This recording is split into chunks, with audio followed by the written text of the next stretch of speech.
ಸಚಿವರ ಖಾತೆಗೆ ಯಾರ್ಯಾರು ನಿರ್ವಹಿಸ್ತಾರೋ ಯಾರ್ಯಾರು ನೋಡ್ತಾರೋ ಗೊತ್ತೇ ಇಲ್ಲ. ಆ ಸ್ಥಿತಿ ಆಗಿದೆ. ಅವರವ್ರ ಮಂತ್ರಿಗಳು ಅಲ್ಲ, ಜಿಲ್ಲಾ ಮಂತ್ರಿಗಳು ಅವರವರೇ ಆ ಗೃಹ ಇಲಾಖೆಯನ್ನ ನಿಭಾಯಿಸ್ತಾ ಇರೋದು ನಾವು ನೋಡ್ತಾ ಇದ್ದೀರಿ. ಸನ್ಮಾನ್ಯ ಅಧ್ಯಕ್ಷರೇ, ನಾವೆಲ್ಲರೂ ಕೂಡ ತಲೆ ತಗ್ಸುವಂತ ಘಟನೆ ನಮ್ಮ ಇಲ್ಲಿಂದ ಬೆಂಗಳೂರಿಂದ ಒಂದು 60 ಕಿಲೋಮೀಟರ್ ಇರುವಂತ ರಾಮನಗರದಲ್ಲೂ ಒಂದು ಘಟನೆ ನಡೆದಿದೆ. ರಾಮನಗರ ನಿಮ್ಗೆಲ್ಲ ಗೊತ್ತಿದೆ, ಬಹಳ ಫೇಮಸ್. ಶೋಲೆ ಅಂತ ಫಿಲಂ ಎಲ್ಲ ಬಂದಿತ್ತು. ಕೈಗಾರಿಕೆಗಳು, ಹೆಚ್ಚಿನ ಕೈಗಾರಿಕೆಗಳು ಇರುವಂತ ಪ್ರದೇಶ. ಮತ್ತೆ ಬೇರೆ ಬೇರೆ ವಿದೇಶದಿಂದ ಬಂದಂತ ಗಣ್ಯರು ಕೂಡ ಆ ಭಾಗದಲ್ಲಿ ಹೋಗ್ತಾ ಇದ್ದಾರೆ. ಅಧ್ಯಕ್ಷರೇ, ನಾವು ತಲೆ ತಗ್ಸೋ ಘಟನೆ ಯಾಕೆ ಹೇಳ್ತಾ ಇದ್ದೀನಿ ಅಂತ ಹೇಳಿದ್ರೆ, ನಿನ್ನೆ ಬಿಡದಿಯ ಟೊಯೋಟಾ ಒಂದು ಕಂಪನಿ ಏನಿದೆ, ಆ ಟೊಯೋಟಾ ಕಂಪನಿಯ ಗೋಡೆಗಳ ಮೇಲೆ ಯಾವ ರೀತಿ ಪಾಕಿಸ್ತಾನ ಜಿಂದಾಬಾದ್ ಅಂತೇಳಿ ಬರೆದಿರೋವಂಥದ್ದು. ಪೂರ್ತಿ ಒಂದಲ್ಲ 5-6 ಗೋಡೆಗಳ ಮೇಲೆ ಬರೆದಿದ್ದಾರೆ ಪಾಕಿಸ್ತಾನ ಜಿಂದಾಬಾದ್ ಅಂತ. ಅಧ್ಯಕ್ಷರೇ, ನಾನು ಇನ್ನೊಂದು ಪದ ಹೇಳ್ಬೇಕೋ ಗೊತ್ತಿಲ್ಲ.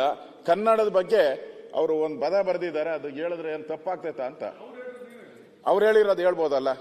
ಪೊಲೀಸ್ ಇದರಲ್ಲಿ ಅಲ್ಲ, ಪೊಲೀಸ್ FIR ಅಲ್ಲಿದೆ. ಹೇಳ್ಬೋದಾ? ನೋಡಿ, ಅವರು ಪೊಲೀಸ್ FIR ಅಲ್ಲಿ ಕಂಪನಿಯ PU ವಿಭಾಗದ 2 ಶೌಚಾಲಯ ಗೋಡೆಗಳ ಮೇಲೆ ಒಂದರಲ್ಲಿ ಪಾಕಿಸ್ತಾನ ಕನ್ನಡಿಗರು ಸೂಳೆ ಮಕ್ಕಳು ಎಂದು, ಇನ್ನೊಂದು ಶೌಚಾಲಯದ ಮೇಲೆ ಪಾಕಿಸ್ತಾನಕ್ಕೆ ಜಯವಾಗಲಿ ಎಂದು ಬರೆದಿರುವುದನ್ನು ಆ ಕಂಪನಿಯವರು ಐಡೆಂಟಿಫೈ ಮಾಡಿ ಪೊಲೀಸ್ ಸ್ಟೇಷನ್ಗೆ ಕಂಪ್ಲೇಂಟ್ ಕೊಟ್ಟಿದ್ದಾರೆ. ಅಧ್ಯಕ್ಷರೇ, ಇದು ನಮ್ಗೆ ಅರ್ಥ ಆಗದೆ ಇರುವಂಥದ್ದು. ನಾವು ಎಲ್ಲಿಗೆ ತಲುಪಿಬಿಟ್ಟಿದ್ದೀರಿ? ನಾವು ಈ ತರ ಬರ್ತಾ ಇದ್ರೆ ಒಂದಲ್ಲ ಒಂದು ಇಲ್ಲಿ ವಿಧಾನಸೌಧದ ಮುಂದೆ ಪಾಕಿಸ್ತಾನ ಜಿಂದಾಬಾದ್ ಆಯಿತು ಒಳಗಡೆ.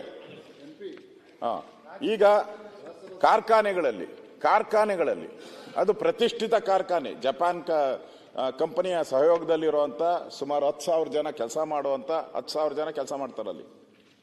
ಅಂತ ಕಂಪನಿಯ ಬರೆದಿರೋದ್ರ ಬಗ್ಗೆ ಪೊಲೀಸ್ ಕಂಪ್ಲೇಂಟ್ ಆಗಿದೆ. ಸರ್ಕಾರ ಏನು ಕ್ರಮ ತೆಗೆದುಕೊಂಡಿಲ್ಲ. ಸುದ್ದಿನ ಮುಚ್ಚಾಕಬೇಕು ಅನ್ನೋ ಪ್ರಯತ್ನವನ್ನ ಮಾಡ್ತಾ ಇದ್ದಾರೆ. ಈ ರೀತಿ ಆದರೆ ಸರ್ಕಾರಕ್ಕೆ ಮಾನ ಮರ್ಯಾದೆ ಏನಾನ ಇರುತ್ತಾ ಅಂತ ಜನ ಕೇಳ್ತಾರೆ. ಈ ತರದ ಕಿಡಿಗೇಡಿಗಳನ್ನ ಸರಿಯಾಗಿ ಏನಾನ ಒಂದು ಗುಂಡೇಟೆ ಏನಾನ ಹಾಕಿದ್ರೇನೆ ಇವ್ರಿಗೆ ಬುದ್ಧಿ ಬರೋದು. ಒಬ್ಬರಿಗೆ ಏನಾನ ಸರಿಯಾಗಿ ಬುದ್ಧಿ ಬಂದ್ರೆ, ಎಲ್ಲರೂ ಹಂಗಿದ್ದಾರೆ ಅಂತ ನಾನು ಹೇಳಲ್ಲ.